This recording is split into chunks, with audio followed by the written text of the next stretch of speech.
Ladies and gentlemen, colleagues and fellow friends, thank you for being here today. We are gathered here to discuss an issue that is sensitive, complex, but increasingly relevant for our European societies. The rising concern surrounding the Muslim Brotherhood influence networks in Europe as a political movement, and the need for stronger legal scrutiny and, where justified, prosecution to protect our democratic values. Before we begin, I want to make something very clear. This is not a speech about Islam. It is not a speech about Muslim communities. They are here and are essential, valued members of our society. This is a speech about political movements, one that several European intelligence agencies identify as a long-term, structural, ideological threat to democratic cohesion. For example, in Germany, the Federal Office for the Protection of the Constitution estimates that more than 1,350 individuals are active in Muslim Brotherhood affiliated structures. Their annual report from the German Federal Office for the Protection of the Constitution contains a striking line. In the long term, the Muslim Brotherhood, with their ideological principles, is more dangerous to the democratic constitutional order than the more openly extremist groups. In France, a Senate investigation identified 89 associations and mosques influenced by political Islamism. And in Austria, in 2020, investigation known as Operation Luxor mapped around 70 entities suspected of affiliation through finances, leadership networks, or ideological programs. However, these numbers alone do not prove criminality, but they prove something else: scale, structure, and careful coordination. Many citizens may ask, but what does this have to do with my everyday life? How does this matter to me? The answer is more than we realize. Some Dutch educators and researchers have expressed concern that certain mosque-based youth programs or supplementary religious classes may unintentionally reinforce social separation rather than integration, particularly when they operate in parallel to mainstream education. Parents in Antwerp, for example, describe study circles telling young groups that European values are corrupt. These are not democratic headlines, but these are quiet, everyday disruptions and undermine the trust within our communities. And the Dutch intelligence services, the AIVD, has been unambiguous. It warns that political Islamist networks in the Netherlands, including those inspired by the Brotherhood, operate legally but seek to build parallel structures.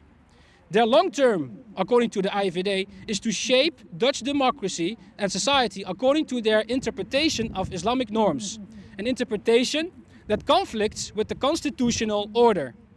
What concerns the Dutch authorities most is not violence but influence. I repeat, the influence. The ability to shape youth policy and community identity behind respectable facade.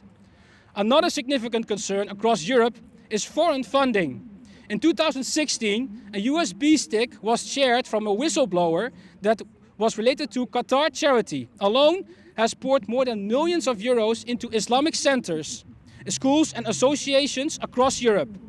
These donations are often opaque, routed through multiple intermediaries and not disclosed to the local authorities.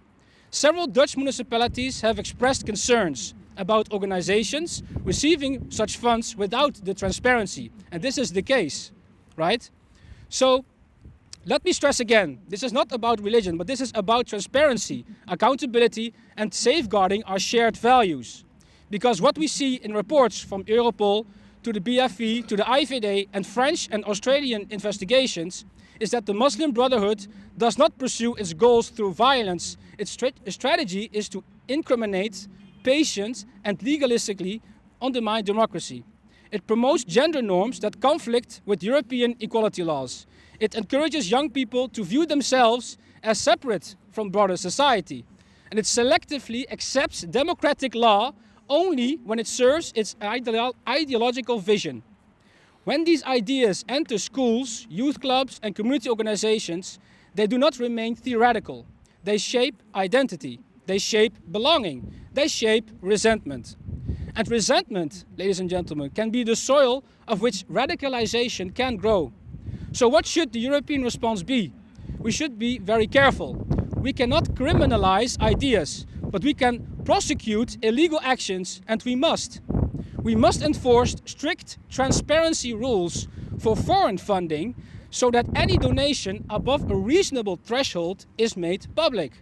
We should increase the oversight of community organizations and not to limit religion, but to prevent political infiltration disguised as religious work. We must prosecute illegal extremist financing without hesitation when the evidence meets our legal standards. We must strengthen education that empowers young people to think critically, the resistance of ideological manipulation.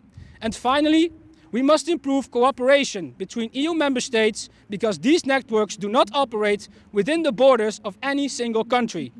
Everything I'm saying today is rooted on one simple principle: protection, not division. We do not seek to isolate or target Muslim citizens. On the contrary, strengthening transparency and preventing ideological capture protects the vast majority of Muslims who want to do nothing but against political Islamism and simply want to live their lives freely and safely. This is about ensuring that every child in Amsterdam, Lyon, Berlin, Vienna, Antwerp, wherever in Europe, grows up in a society where their freedom is real, where their dignity is protected, and where no political or religious organization can hijack their future. Our shared humanity demands that we protect the vulnerable, strengthen cohesion, and guard the democratic values that binds us together. And so today, I call for more measured evidence-based, transparent, and fair legal investigation.